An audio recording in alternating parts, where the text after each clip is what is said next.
నాకు చాలా సంతోషం. అసెంబ్లీలో బూతులు లేవు. ఇప్పుడు అసెంబ్లీ అంతా కూడా సబ్జెక్ట్స్ పైన చర్చించే పరిస్థితికి వచ్చాం. ఆ 5 సంవత్సరాల అసెంబ్లీలో బూతులు మాట్లాడడం, బయటంతా భయంకరంగా ఉండడం, ప్రజాస్వామ్యం పూర్తిగా అపహాస్యం కాబడింది. అలాంటి అన్ని పోయే పరిస్థితికి వచ్చాయి.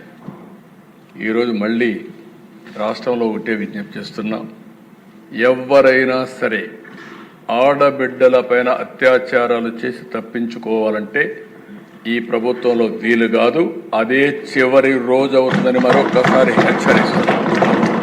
చాలా కఠినంగా చెప్తున్నా.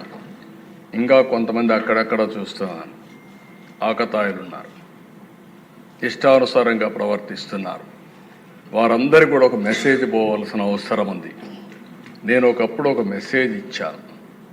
ఈ రాష్ట్రంలో లా అండ్ ఆర్డర్ మెయింటైన్ చేయాలి. తీవ్రవాద సమస్య పరిష్కారం కావాలి. మత విద్వేషాలు లేని రాష్ట్రంగా మత సామరస్యాన్ని పెంచాలి. ముఠా నాయకులందరినీ ఒకటే మెసేజ్ ఇచ్చాను.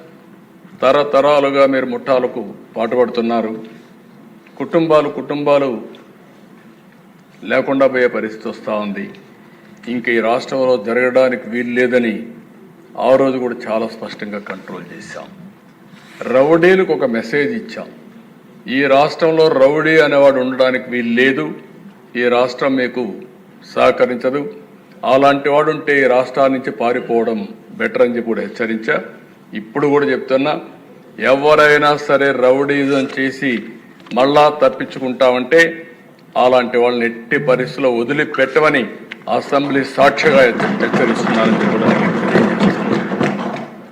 అయితే అధ్యక్ష, ఇవన్నీ జరగాలంటే ఈరోజు మనం చూస్తే కొన్ని చట్టాలు కూడా పగడ్బందీగా ఉండాల్సిన అవసరం ఉంది. అందుకే ల్యాండ్ గ్రాబింగ్ బిల్ నిషేధం కింద 2024 కొత్త చట్టం తీసుకొస్తున్నాం. మాకు ఏ కంప్లైంట్ వచ్చినా ఇప్పటికి కూడా ఇక్కడ అన్ని సమస్యల పరిష్కారం చేయగలుగుతున్నాం. కానీ వీళ్ళు చేసినటువంటి ఈ భూ వివాదాలు, ల్యాండ్ రిలేటెడ్ కాన్ఫ్లిక్ట్స్ అయితే భయంకరంగా తయారైనాయి. 22A ఉపయోగించారు, రికార్డ్స్ తారుమారు చేశారు, ప్రభుత్వ భూములు కొట్టేశారు, ఫారెస్ట్ భూములు కొట్టారు. ఇవి మామూలుగా ఫారెస్ట్ భూముల దగ్గరికి ఎవరు పోరు, అలాంటివి కూడా జరిగే పరిస్థితి వచ్చింది. అందుకే ఈ ప్రత్యేక చట్టం కూడా గుజరాత్లో చాలా బాగా పనిచేసింది. ఎవరైనా సరే ల్యాండ్ గ్రాబింగ్ చేస్తే, భూ కబ్జాలకు పాటుపడితే ప్రభుత్వం కేసు పెట్టిన తర్వాత దాన్ని ప్రూవ్ చేసుకునే బాధ్యత కూడా వాళ్ళపైనే ఉంటుంది. దాంట్లో మళ్ళీ ఏమాత్రం కూడా ఉపేక్ష లేదు. అలాంటి పగడ్బందీ చట్టాన్ని కూడా తీసుకొస్తున్నాం. ఈ చట్టం ద్వారా ఎక్కడైనా ఎవరైనా సరే భూ కబ్జా చేయాలంటే భయపడే పరిస్థితి రావాల్సిన ఉంది. అలాంటి చట్టాన్ని కూడా తీసుకొస్తామని చెప్పి కూడా నేను మీకు తెలియజేస్తున్నాను.